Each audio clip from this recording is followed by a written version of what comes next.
po tayo ngayon sa critical area mga tol. Mahirap ito mga tol kasi hinahanap po natin yung kapatid ko at si Electra Adventure mga tol.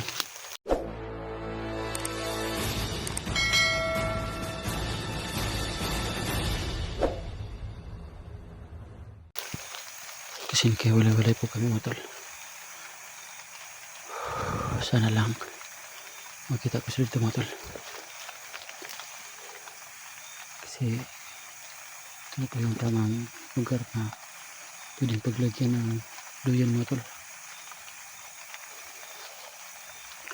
Masid-masid naman tayo mga tol kasi isa po itong critical area mga tol.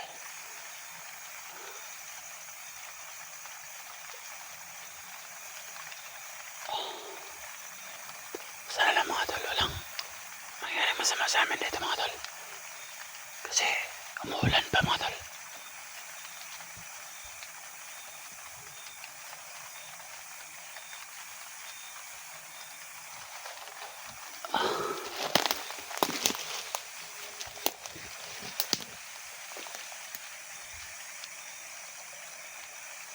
Masid-masid naman tayo mga tol. Kasi taas mga tol baka may mga sniper na nasa taas.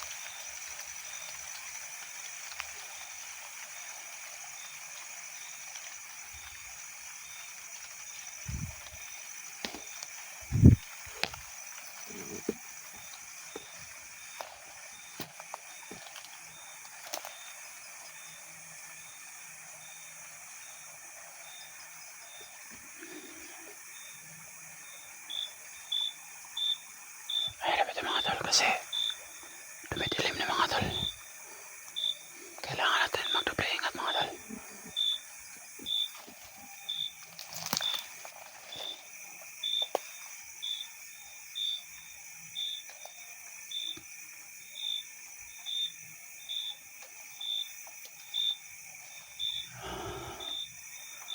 Sana lang mga tol, safety pa tayo dito mga tol.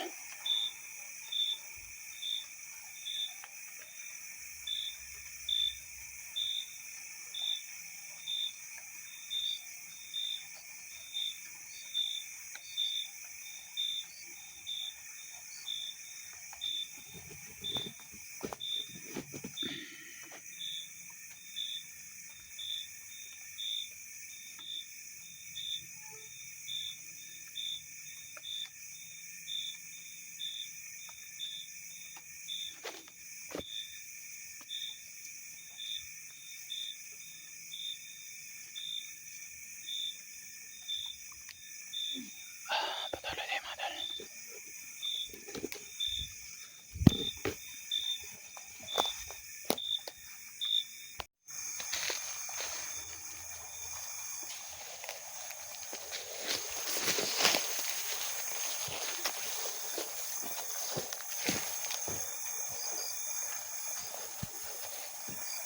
Dito mga tol.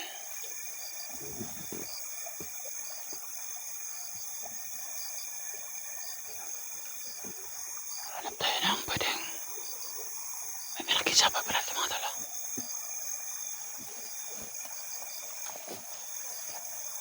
Ayan mga tol.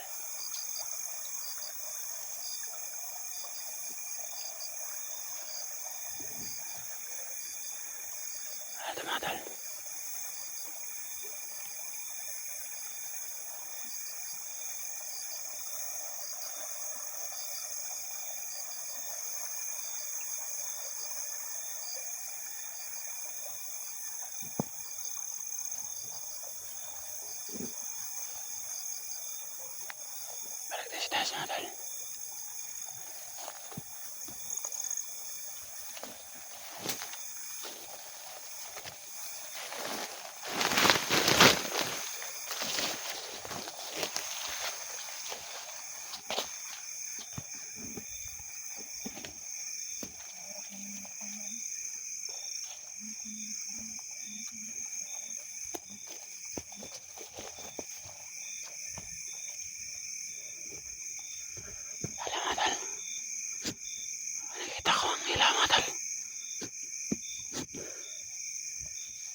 Sino mga tol?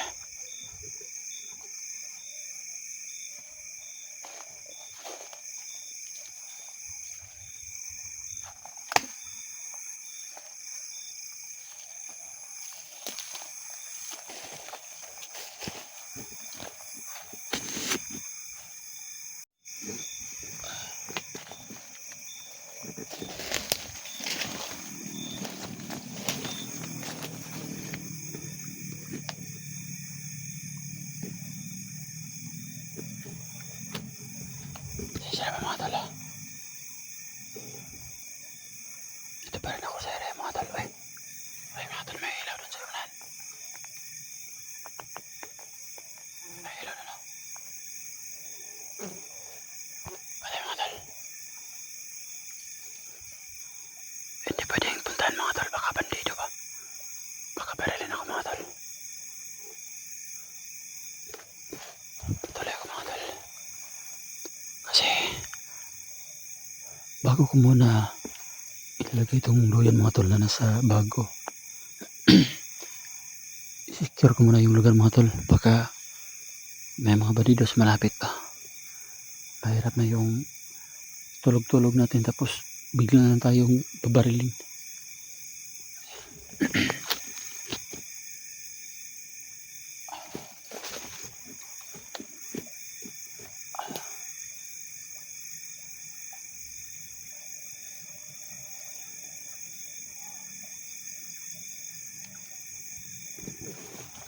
Masid naman na tayo mga tol.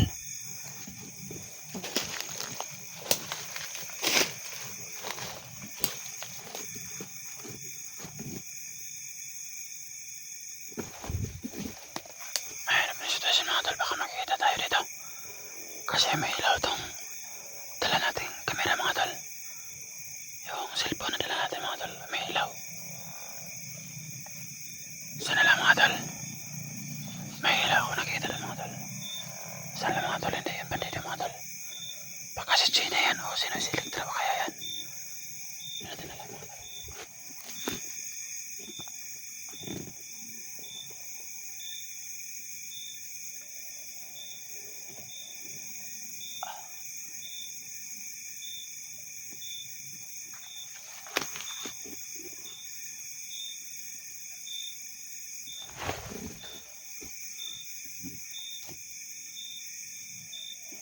So paano kaya ito mga tol?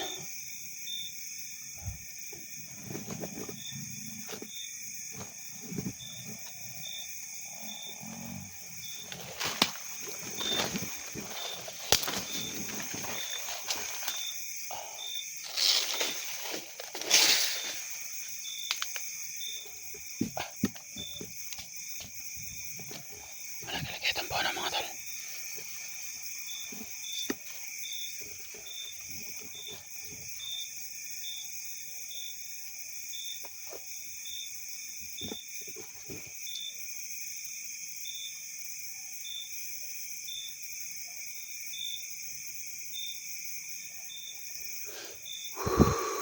Nakakatakot talaga paggabi mga tol.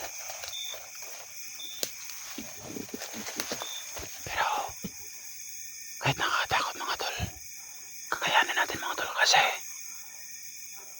mataas yung panalig natin sa Panginoon mga tol. May pananalig po tayo sa Panginoon. Kaya kahinaya natin na yung dito tayo sa bundok.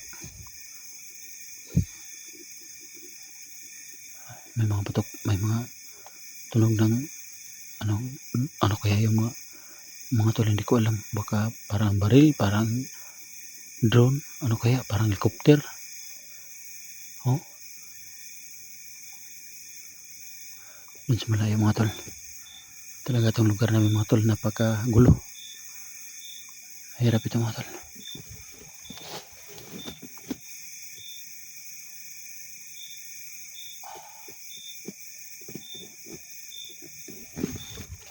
Okay lang yan mga tol.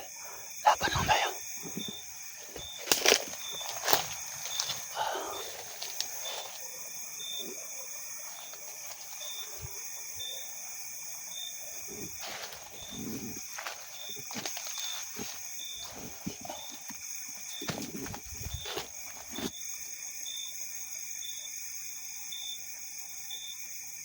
Pili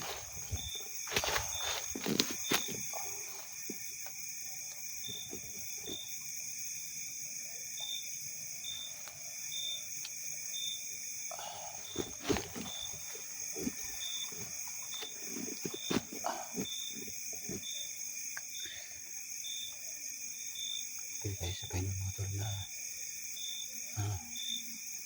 ano, bigyan tayo ng lakas ng loob na maka laban hanggang umaga mga tol, kasi hindi po tayo nakakita ng magandang pagpipistuhan ng duyin mga tol, kasi duyin mga tol dito. Hanap pa tayo mga tol. Sinicure ko muna yung lugar mga tol. May mga ilaw mga tol sa malayo, may mga tunog ng hindi ko alam kung drone ba o parang tunog ng baril ng sa layo o parang helicopter mga tol. Kaya masid naman tayo mga tol.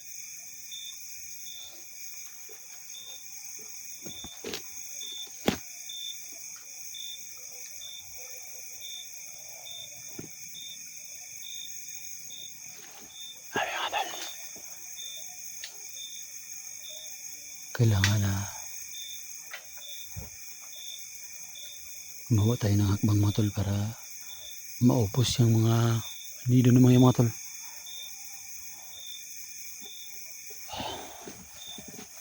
Masid tayo sa likuran mga tol, baka may ahas.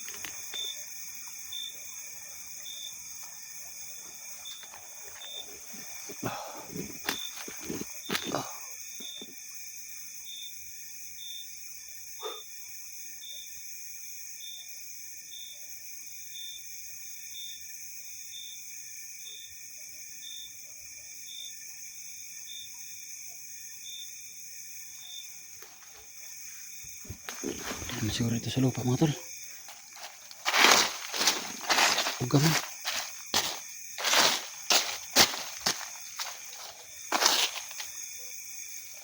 Itagyuta ni mga tol.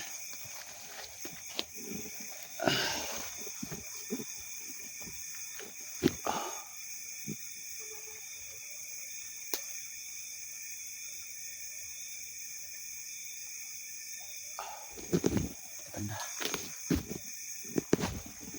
Pumatay mga tol.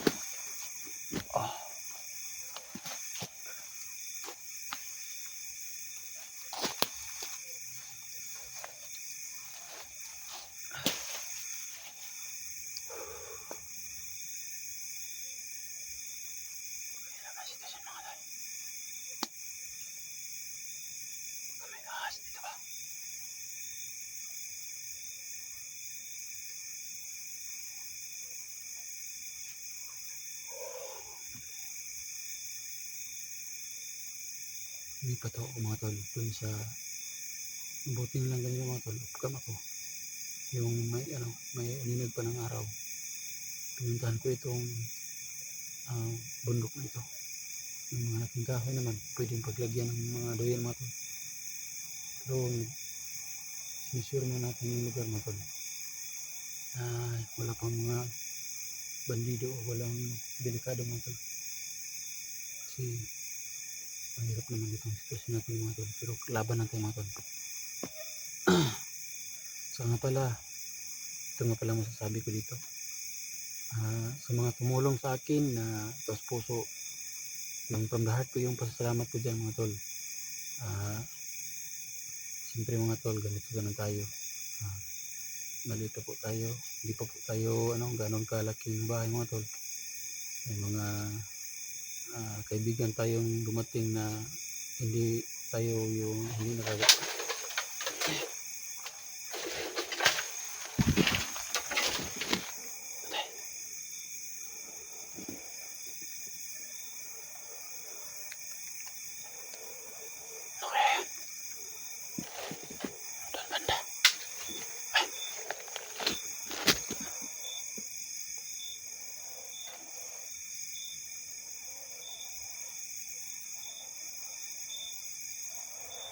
Wala mga tol.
Akala ko bandido mga tol, tumutunog.